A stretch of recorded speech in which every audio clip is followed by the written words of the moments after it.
నీవు పరిశీలన చేసి ఉన్నావు, నా చర్యలన్నిటినీ నీవు బాగుగా తెలుసుకొని ఉన్నావు. యెహోవా, మాట నా నాలుకకు రాకమునుపే అది నీకు పూర్తిగా తెలిసి ఉన్నది. దేవునికే మహిమ కలుగును గాక. దేవుని యొక్క సన్నిధిలో ఇక్కడ మనం చూడగలుగుతూ ఉన్న శ్రేష్టమైన సంగతులను ఒకసారి మనం జ్ఞాపకం చేసుకోగలిగినట్లయితే, వాక్యమైన దేవుడు మనకు తెలియజేస్తూ ఉన్న ఈ మాటల్లో ఉన్నతమైన దేవుని కృపను ఇక్కడ మనం చూడగలుగుతూ ఉన్నాము. దేవునికే మహిమ కలుగును గాక. ఆయన అంటూ ఉన్నాడు కదా, యెహోవా, నీవు నన్ను పరిశోధించి తెలుసుకొని ఉన్నావు. దేవుని యొక్క వాక్యములో మనం చూస్తాం కదా, ఎఫెసీ సంఘ కాలము, ఈ సంఘ కాలములో ఉన్న దేవుని పిల్లల యొక్క భక్తి జీవితాన్ని గాని, లేదా వాళ్ళ యథార్థతను గాని, వారు కలిగి ఉన్న విశ్వాసమును గాని, వారు దేవుని ఎడల నడుస్తూ ఉన్న ఆ స్థిరత్వమును గురించి దేవుడు ఒక సాక్ష్యం ఇక్కడ పలికాడు.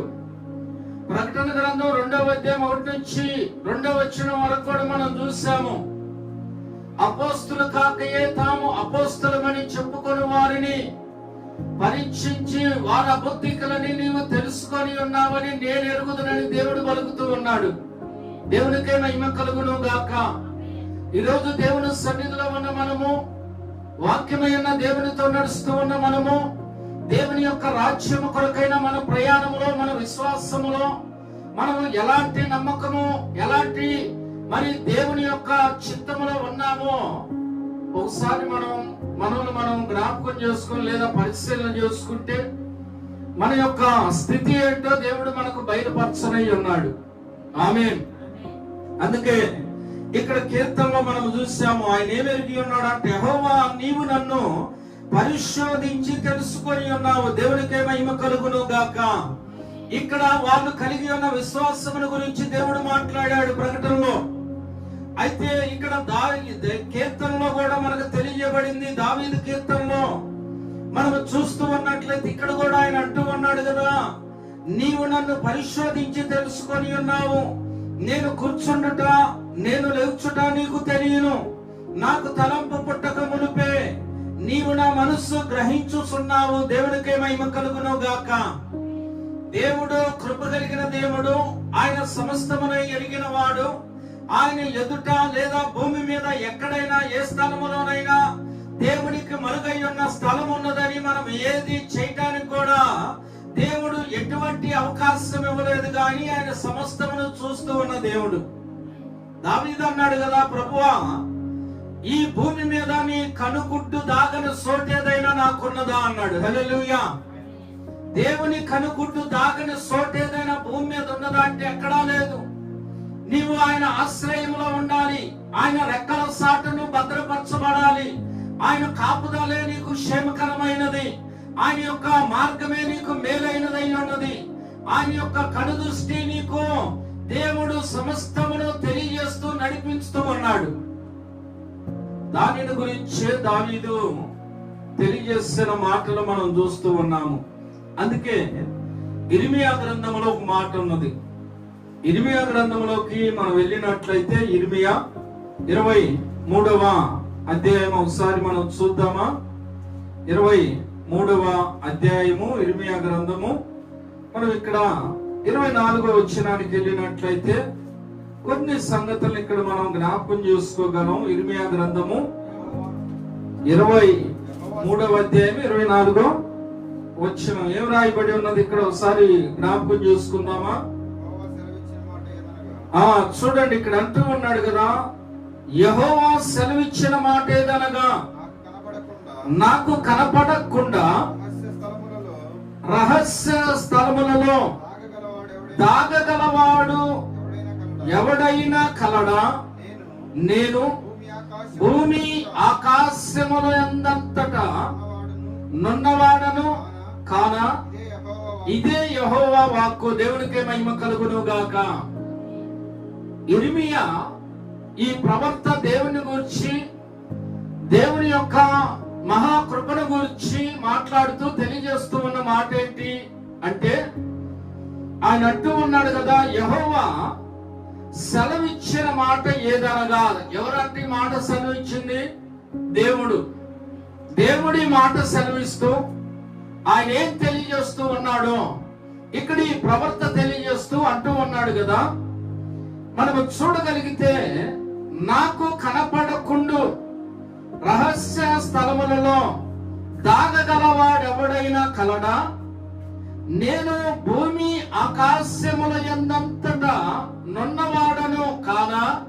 ఏమంటూ ఉన్నాడు? ఒకటి, నాకు కనపడకుండు రహస్య స్థలములలో దాగగలవాడెవడైనా కలడా అన్నాడు. రెండోదిగా ఆయన అంటూ ఉన్నాడు కదా, నేను భూమి ఆకాశముల యందంతటా నున్నవాడను కానా? దేవుడు తెలియజేస్తూ ఉన్నాడు, రహస్యమైన చోటు లేదా స్థలము ఎక్కడైనా ఉన్నదా అన్నాడు. ఆయన భూమి మీద ఉన్నదా? చాలా పరిస్థితులు మనం గమనిస్తూ ఉన్నప్పుడు దేవుని యొక్క వాక్యాన్ని మనము కలిగి ఉన్నాం అంటే దేవుణ్ణి కలిగి ఉన్నాం. దేవుణ్ణి కలిగి ఉన్న మనము, దేవునితో నడుస్తూ ఉన్న మనము, దేవుని యొక్క ఆత్మ చేత నింపబడినప్పుడు, పరిశుద్ధాత్మ దేవుడు ఆయన ఇచ్చిన ఆత్మ నింపుదలను బట్టి, ఆ అభిషేకమును బట్టి, దేవుని యొక్క నామ మహిమార్థమైన పిల్లలుగా మనం ఉండడానికి దేవుడు మనకు అధికారం ఇచ్చాడు. దేనికి దేవుడు మనకు అధికారం ఇచ్చాడంటే, ఆయన పిల్లలుగా ఉండటానికి అధికారం ఇచ్చాడు. ఆయన వాగ్దానాన్ని మనము స్వతంత్రించుకోవటానికి అధికారం ఇచ్చాడు. ఆయనతో ఉండుటకు దేవుడు మనకు అధికారమును ఇచ్చాడు. ఆ అధికారమునంతటిని కూడా ఆయన కృప ద్వారా మాత్రమే ఇచ్చాడు. ఆమేన్ చెబుతారా? ఆయన కృప ద్వారా మాత్రమే ఇచ్చాడు. కృప కలిగిన దేవుడు సమస్తమును సంఘానికి తెలియజేస్తూ ఉన్నాడు. లోకములో నుండి ప్రత్యేకించబడిన, పరిస్థితుల నుండి విడిపించబడిన, అనేక క్రియలలో నుండి దేవుడు ప్రత్యేకపరిచిన ఆయన పిల్లలైన వారికి దేవుడు తెలియజేస్తూ ఉన్న మాటలు. అందుకే ప్రవక్త ఇర్మియా అంటూ ఉన్నాడు కదా, యెహోవా సెలవిచ్చిన మాట ఏదనగా దేవుడు అంటూ ఉన్నాడంట. దేవుడు మాట్లాడుతూ ఉన్నాడు, నాకు కనపడకుండు రహస్య స్థలములలో ఏమంటూ ఉన్నాడు? ఆయన దాగగలవాడు ఎవడైనా కలడా? లేడు.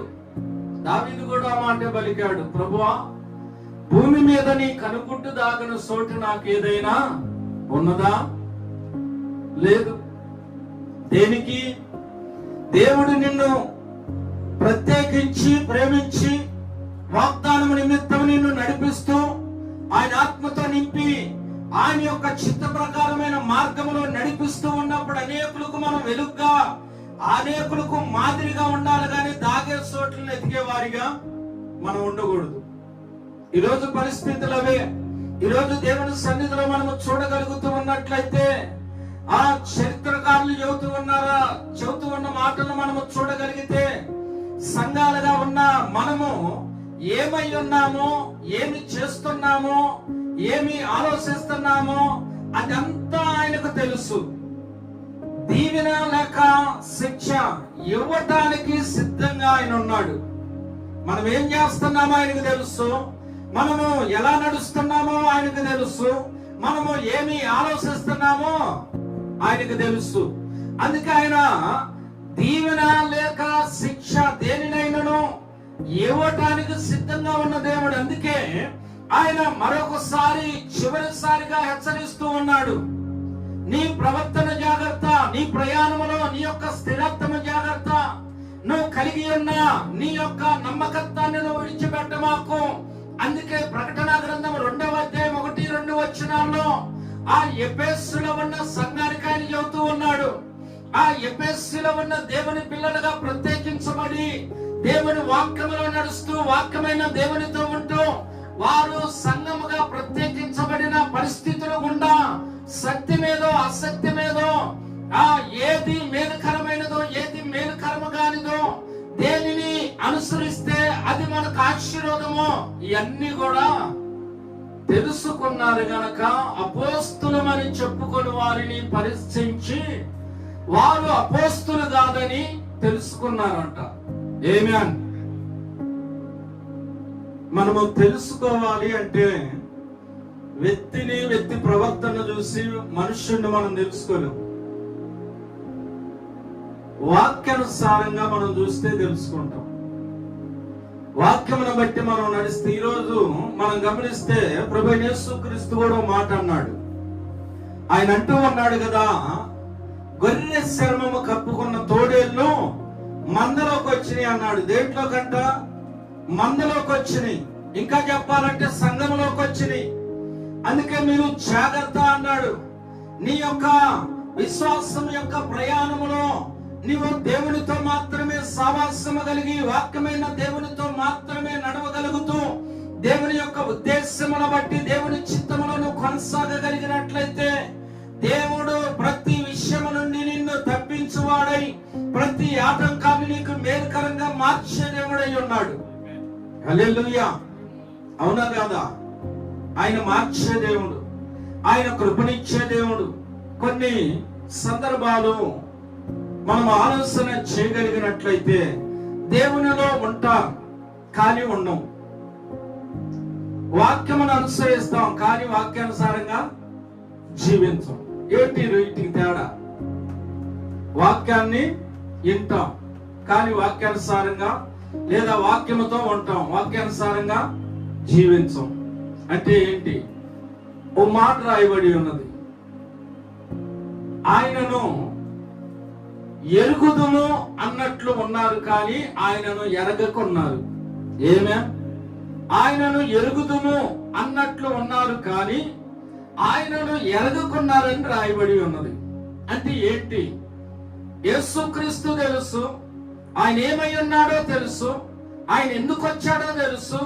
దానిని గురించి బాప్తిసం ఇచ్చే యోహాను వాళ్ళకి స్పష్టంగా తెలియజేశాడు. యోహాను కంటే ముందు ప్రవర్తన తెలియజేశారు. ఇన్ని సంగతులు తెలిసినప్పటికీ ఆయనను గణపరిచారా? నిందించారా? నిందించారు, అవమానపరిచారు. ఇంకా చెప్పాలంటే అనేకమైన మాటలతో, అనేకమైన శాస్త్రాలతో ఆయన్ని ఇస్కించారు. ఐగుప్తు నుండి బయటకు వచ్చిన ఇశ్రాయేలు ప్రజలు వారి యొక్క ప్రయాణములో దేవుణ్ణి ఎలాగైతే ఇస్కించారో, సనిగారో, తిరుగుబాటు చేశారో, ఈరోజు ఇంకా చెప్పాలంటే ఎక్కువగా ఉన్నది. అందుకే ఆయన అన్నాడు కదా, మనుష్య కుమారుని యొక్క రాకడ దినముల యందు భక్తి గలవాడు లేదా విశ్వాసము గలవాడు ఒక్కడైనను కనపడునా అన్నాడు. ఏమే? కానీ విశ్వాసం కలిగి ఉన్నాం అనుకుంటాం, దేవునితోనే ఉన్నాం అనుకుంటాం, దేవుని వాక్యముతోనే నడుస్తున్నాం అనుకుంటాం. ఏమి జరిగింది? లూసిఫర్ పెద్దగా ఏం చేయడు. నువ్వు నడిచే మార్గం కరెక్టే, దాన్ని వంకర చేస్తాడు. దేవుడు స్ట్రైట్ మార్గం నీకు ఇస్తే దానికంత పక్క తిప్పుతాడు. అయితే నువ్వు నడుస్తున్నది కరెక్టే, నువ్వు స్ట్రైట్ గా వెళ్తావా, అక్కడ పోయినా పక్క తిరిగి వెళ్తావా?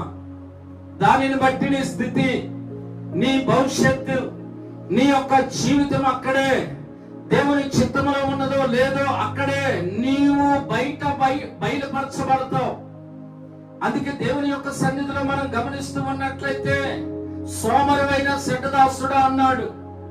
ఇంకా చెప్పాలంటే ఆయన అన్నాడు కదా, వేశ్యదారులైన శాస్త్రులారా, పరిచయులారా, మీరు సున్నము కొట్టిన సమాధులను పోలి ఉన్నారు. ఎలా ఉంటాయి అయ్యి? బయటకు మనం చూడగలిగినట్లయితే చక్కగా, లేదా ప్లాస్టింగ్ చేసి, లేదా వాటికి పెయింటింగ్ వేసి, రంగులేసి మంచిగా చాలా అలంకరణగా అది కనపడవచ్చు. కానీ లోనేముంటుంది? కుళ్ళుతోను కలమస్సముతోను అది నిండి ఉండును అన్నాడు. ఏమే? ఇప్పుడు చెప్పండి, శాస్త్రులు, పరిచయులు, ధర్మశాస్త్ర ఉపదేశకులు, వాళ్ళకి మంచి పేరుంది. వాళ్ళు గొప్ప వాళ్ళ? అపోస్తులు వాళ్ళ పరిస్థితిని మనం చూస్తా ఉన్నాం. ఎలా ఉన్నదో వాళ్ళ పరిస్థితి? హేళన చేయబడ్డారు, వాళ్ళను కొట్టారు, రోడ్ల మీద ఏడుసుకెళ్లారు, గొడ్ల సావుడిలో కట్టేశారు, రకరకాలైన మరి పరిస్థితులకు వారిని గురి చేసి చెరసాలలో వేసి వారిని అవమానపరిచి, నిందించి, ఈ రీతిగా వాళ్ళని హింసించి చాలా ఇబ్బందులు పెట్టారు. ఎవరు? శాస్త్రులు వాళ్ళ కాదా? రాజుకు సంబంధం లేదు, పిలాతుకి. పిలాతు అన్నాడు కదా, ఇది నాకు సంబంధం లేని కార్యం, ఇది మీ మతానికి సంబంధించింది, మీకు సంబంధించింది గనక నాకు సంబంధం లేదు, నేను ఇతన్ని సిలువకు అప్పగించడానికి నేనెవరిని, అదేందో మీరే చూసుకోండి అన్నాడు. అన్నాడు లేదా మాట? అన్నాడు. అంటే ఏమన్నారు? నువ్వేం భయపడొద్దు, మాకు ఆ అధికారం లేదు ఆయన సిలువేయటానికి, అప్పగించటానికి, నువ్వు చెయ్యి. ఒకవేళ నీకు ఆ భయం ఉంటే ఆ పాపము, ఆ రక్తము మా మీదకి మా పిల్లల మీదకి వచ్చును గాక అన్నారు. అదే జరిగింది. ఈరోజు దేవుని సన్నిధిలో మనం ఉన్నాము అంటే, వాక్యమైన దేవునితో మనం నడుస్తూ ఉన్నామంటే చాలా జాగ్రత్తగా మనం ఉండాలి. దేవుడు ప్రతిదీ లెక్క పెడుతూ ఉన్నాడు, ప్రతిదీ చూస్తూ ఉన్నాడు, ప్రతి ఆలోచన ఆయన ఎరిగిన వాడే. ఈరోజు నిన్ను దేవుని యొక్క వాక్య విషయంలో గాని, విశ్వాసమైన ప్రయాణ విషయంలో గాని, లేదా దేవుని పట్ల నువ్వు కలిగి ఉంటూ ఉన్న నమ్మకత్వ విషయంలో గాని నిన్ను నిందించినా, అవమానపరిచినా, లేదా నీ మీద ఏది కల్పించినా చూస్తూ ఉన్న దేవుడు ఉన్నాడు. హల్లెలూయా. నేను మాట చెబుతా, దేవుడికి నువ్వు అప్పచెప్పావు అనుకో ఆ వ్యక్తిని, దేవుడేసే శిక్ష ఘోరంగా భయంకరంగా ఉంటుంది. మనమే ఆ తీర్పును తీసుకున్నాం అనుకో, వాళ్ళు సింపుల్ గానే పక్క పోతారు, చిన్న దెబ్బతో పోతారు. దేవుడికి అప్పచెబితే మనమన్నా మనసు గారికి క్షమిస్తామేమో గాని దేవుడు క్షమించడు. హల్లెలూయా. ఆయన అన్నాడు కదా, ఎవడైనను నా పిల్లలను ముట్టినట్లయితే నా కనుగుడ్డును వాడు తాకిన వాడు అన్నాడు. హల్లెలూయా. కన్నుగుడ్డును తాకితే దేవుడు ఊరుకుంటాడా? అనుకోవచ్చు. నేను వాళ్ళ మీదకి వెళ్ళా, ఇదిగో నేను ఇచ్చేసా, అట్ట చేసా, ఇట్ట చేసా అనుకోవచ్చు. కానీ దేవుడు వాళ్ళకు సమయం ఇచ్చాడు. ఆ సమయం దాకా వాళ్ళు ఆటాడతారు, ఆ సమయం దాకా అలాగనే ఉంటారు. అందుకే ఆ ఎఫెసులో ఉన్న సంఘ బిడ్డలు లేదా దేవుని పిల్లలు అనబడిన వారు సత్యమేదో అసత్యమేదో గ్రహించారు. వాటిని బట్టి వాళ్ళు నడుస్తూ ఉన్నారు. నీ యొక్క ప్రయాణము ఎంత చూసినా, ఎక్కడ ఏ పరిస్థితుల్లో వెతికినా, ఏ కాడికి నువ్వు బలిపీఠం, అర్పణలు, సమర్పణలు, ఆశీర్వాదము, పొలాలు, ఇల్లు, ఇదేనా? అర్థమవుతూ ఉన్నదా? ఆమె చెబుతారా? మీకు అర్థమైనట్టయితే ఆమె చెప్పండి. ఎంతకాడికి అదేనా? దేవుడు నీకు శ్రేష్టమైనది ఇచ్చాడు, దేవుడు ఉన్నతమైనది ఇచ్చాడు. ఒక యవనొస్తుండే ఆయన అన్నాడు కదా, ఆయన ఉన్నతమైనది నిత్యజీవము కావాలని అడిగినప్పుడు ఆయన అన్నాడు, కొన్ని చట్టాలు చెప్పినప్పుడు ఇవన్నీ నేను బాల్యం నుండే చేస్తూ ఉన్నా అన్నాడు. అయితే నీకు ఒకటి కొదువుగా ఉన్నది అన్నాడు. ఆ కొదువేందో చెప్పాడు. ఆ కొదువును చెప్పినప్పుడు అతడు అన్నాడు కదా, ఆస్తి పరుడు గనక అసలు పడ్డాడు అని రాయబడి ఉన్నాడు. నీవు నీ ఆస్తిని పేదలకు ఇచ్చి వచ్చి నన్ను వెంబడించు అన్నాడు ఆయన. ఏం జరిగింది అక్కడ? వ్యసన పడుతూ తిరిగి వెళ్ళినని ఉంది. నిత్యజీవం ఎక్కడ ఉన్నది? అతడు ముందుకు అడిగేస్తే నిత్యజీవం, అతని చెయ్యి దాపితే నిత్యజీవం. కానీ ఏం చేశాడు? వెనక్కి తిరిగాడు. నిత్యజీవం దాకా ఎప్పటి నుండి వచ్చాడు? బాల్యము నుండి రాయబడి ఉంది. బాల్యము నుండి సత్యమును గ్రహించి ధర్మశాస్త్రమును అనుసరించి నడిచిన వాడిగా, జీవించిన వాడిగా చెప్పినప్పుడు ఆయన కూడా ఒప్పుకున్నాడు యేసుక్రీస్తు. సరే నీకు ఒకటి కొదువుగా ఉన్నదా అన్నాడు. ఆ కొదువు ఏందో చెప్పాడు. మరి విడిచిపెట్టాడా? నేను అందుకే చెప్పేది ఏంటంటే, మనం దేవుని సన్నిధికి వెళ్ళి వాక్యం విని సంఘ సావాసములో నమ్మకస్తులుగా ఉంటే పరలోకం వెళ్ళం. వాక్యానుసారంగా మనం జీవిస్తే, వాక్యమైన దేవునికి లోబడితే, దేవుని యందు భయము భక్తి కలిగి మనము దేవుని సంఘములో అనేకులకు మాదిరిగా ఉంటే, ఒకరోజు బలా నమ్మకమైన మంచి దాసుడా అని పిలవగలిగిన దేవుడు మనకున్నాడు. హల్లెలూయా. అందుకే కీర్తన గ్రంథంలో ఒక మాట ఉన్నది. 101వ కీర్తన చూద్దామా? త్వరగా 101వ కీర్తనలో ఒక మాట ఉన్నది. 3వ వచనం నుండి మనం చూడగలిగినట్లయితే 6వ వచనం వరకు ఏమంటున్నాడు ఇక్కడ? జాగ్రత్తగా గమనిద్దాం. నా కన్నుల ఎదుట నేను ఏ దుష్కార్యమును ఉంచుకొనను, భక్తి మార్గము తొలగిన వారి క్రియలు నాకు అసహ్యములు, అవి నాకు అంటనీయను. దేవునికే మహిమ కలుగును గాక. మన భక్తి జీవితంలో మనము కలిగి ఉండవలసిన క్రమము లేదా దేవుని యొక్క ఉద్దేశం ఇక్కడ మనం చూస్తా ఉన్నాము. అర్థమవుతూ ఉన్నదా? దావీదు అంటూ ఉన్నాడు, దావీదు కాడికి అభిషేకం ఊరకనే బోలా, దావీదు కాడికి ప్రవక్త ఊరకనే బోలా, దావీదుని దేవుడు ఊరకనే అభిషేకించడా, దావీదు మీద దేవుడు తన ఆత్మను ఊరకనే ఉంచడా.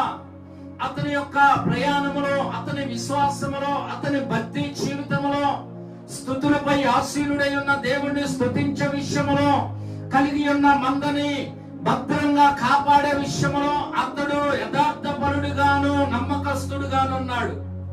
అందుకే దేవుడు అన్నాడు కదా, నా ఇల్లంతటి మీద ఇతడు నమ్మకస్తుడు అన్నాడు. ఆమేన్. ఊరకనే అభిషేకం కాదు, ఊరకనే దేవుడు ఆశీర్వదించడు. నీవు దేవుని చిత్తమును కలిగి ఉంటే దేవుడు చేసే పని అది. చూద్దాం 4వ వచనం. మూర్ఖ చిత్తుడు నా యొద్ద నుండి తొలగిపోవలెను, దౌష్టన్యము నేను అనుసరింపను, తమ పొరుగు వారిని సాటున దూషించు వారిని నేను సంహరింతును, అహంకార దృష్టి గల వారిని, గర్వించిన హృదయము గల వారిని నేను సహింపను. నా యొద్ద నివసించున్నట్లు దేశములో నమ్మకస్తులైన వారికి నేను కనిపెట్టుచున్నాను. నిర్దోష మార్గమందు నడుచువారు నాకు పరిచారకులగుదురు. దేవునికి మహిమ కలుగును గాక. ఎవరంట ఆయనకు పరిచారకులయ్యేది? అర్థమవుతూ ఉన్నదా? ఎవరంట పరిచారకులయ్యేది? నిర్దోష మార్గమందు నడుచువారు నాకు పరిచారకులగుదురు. దేవునికి మహిమ కలుగును గాక. ఈరోజు దేవుని సన్నిధిలో మనం చూస్తున్నాం, నువ్వు దేవుని యొక్క సన్నిధిలో ఎంత భక్తి కలిగిన విధానమును నువ్వు కనపరిచిన ప్రయోజనము లేదు. కానీ ఆయన ఏమన్నాడు? నిర్దోష మార్గమందు నడుచువారు నాకు పరిచారకులగుదురు. దేవునికి మహిమ కలుగును గాక. ఆ మార్గము లోకము, లోకస్తులు ఎవరు చూడరు. ఎవరు చూస్తారు? పరసంబంధులు, భక్తి కలిగిన వారు, దేవుని యందు భయభక్తులు కలిగిన వారు, దేవునితో నడవాలని తమను తాము దేవునికి సమర్పించుకున్న వారు, తమ యొక్క ప్రయాణం అంతటిని కూడా దేవునికి అప్పగించిన వారు, తమ యొక్క జీవనమును, తమ యొక్క ఆలోచనను, తమ యొక్క పరిస్థితులన్నిటినీ దేవుని పాద సన్నిధిలో ఉంచి దేవుని సహాయం కొరకు ఎదురు చూసేవారు. ఆమేన్.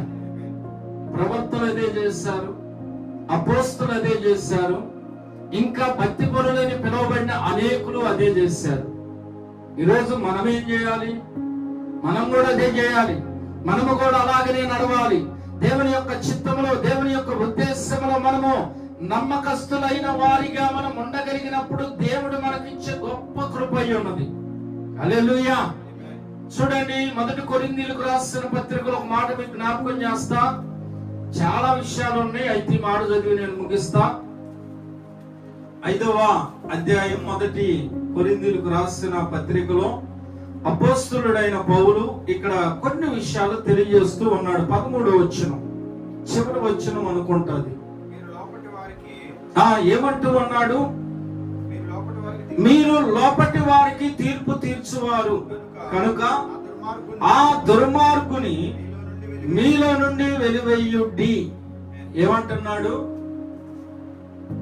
మీరు లోపటి వారికి తీర్పు తీర్చువారు గనక ఆ దుర్మార్గుని మీలో నుండి వెలివేయుడి అన్నాడు.